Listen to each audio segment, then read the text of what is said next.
कश्मीर के 14 चुनिंदा नेताओं के साथ पीएम नरेंद्र मोदी, गृह मंत्री अमित शाह और उपराज्यपाल मनोज सिन्हा की मौजूदगी में करीब 4 घंटे बैठक चली।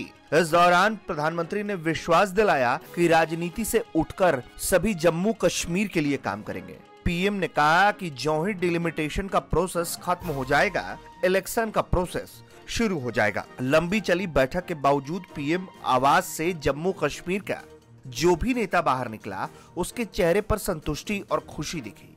ये उम्मीद थी कि जल्द दिलों की दूरियां खत्म होंगी। इस मीटिंग में पीएम मोदी ने संदेश दिया कि जम्मू कश्मीर से दिल्ली और दिल की दूरी कम होगी। प्रधानमंत्री के शब्द हकीकत में बदल सकते हैं। इसकी उम्मीद बैठक के अंदर के कहानी से जगी, जिसमें शामिल हुए नेताओं ने किसी भी कड़वाहट से इनकार किया। इस मीटिंग में पीएम ने सभी नेताओं की बातों को ध्यान से सुना और राज्य के विकास पर जोर दिया। पीएम के इस बैठक में जो बातें कही गई हैं, उसे 5 पॉइंट में समझिए।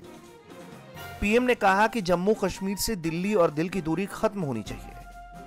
केंद्र ने बताया कि जम्मू कश्मीर में चुनाव करवाना उसकी प्राथमिकता है। सरकार ने भरोसा दिलाया कि परिसीमन के बाद राज्य में चुनाव करवाए जाएंगे। राज्य में लोकतंत्र की मजबूती सरकार की प्राथमिकता है और केंद्र सरकार जम्मू कश्मीर में लोकतंत्र की मजबूती के लिए मिलकर काम करना चाहती है। प्रधानमंत्री जी ने कहा कि जम्मू कश्मीर में लोकतांत्रिक प्रक्रिया से जुड़े अगले महत्वपूर्ण कदम यानी विधानसभा चुनाव की तरफ हमें मिलकर जाना है। इसके लिए डीलिमिटेशन की प्रक्रिया को तेजी से पूरा करना होगा ताकि हर क्षेत्र, हर वर्ग को पर्याप्त राजनीतिक प्रतिनिधित्व विधानसभा में प्राप्त हो सके। प्रधानमंत्री जी ने बैठक में 2 बड़ी बातों पर विशेष जोर दिया। उन्होंने कहा, जम्मू कश्मीर में लोकतंत्र को ग्रास रूट तक ले जाने के लिए हम सबको मिलकर काम करना होगा। दूसरा, जम्मू कश्मीर में ऑलराउंड विकास हो, हर इलाके, हर समुदाय तक विकास पहुंचे, इसके लिए साझेदारी हो और जन भागीदारी का एक माहौल बनाया रखा जाए, ये जरूरी है।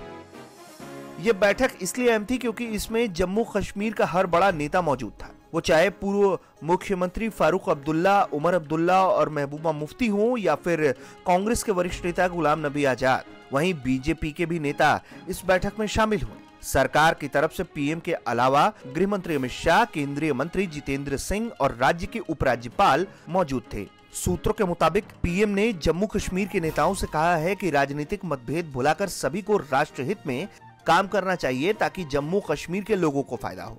पीएम मोदी की प्राथमिकता जम्मू कश्मीर को आतंक मुक्त बनाने की है, जिसकी बात उन्होंने फिर से इस मीटिंग के दौरान दोहराई। इसके साथ ही उन्होंने ये भी कहा है कि जम्मू और कश्मीर के विकास के लिए जरूरी है कि वहां चौतरफा विकास पर जोर दिया जाए। यही कारण है कि जम्मू कश्मीर के औद्योगिक विकास के लिए 28,400 करोड़ रुपए की परियोजना को अब तक हरी झंडी दी जा चुकी है। जमीन तक विकास पहुंचे, इसके लिए 21 विषयों के पंचायतों के हवाले करते हुए इन्हें सशक्त किया गया। इस बार सर्दियों में घाटी में 24 घंटे बिजली बहाल की गई। राज्य में 2022 तक गांव-गांव तक सड़क पहुंचाने की योजना शुरू की गई है। जाहिर है, ऐसे पहल ही जम्मू कश्मीर की तस्वीर को बदलने का काम करेंगे। ब्यूरो रिपोर्ट, भारत तक।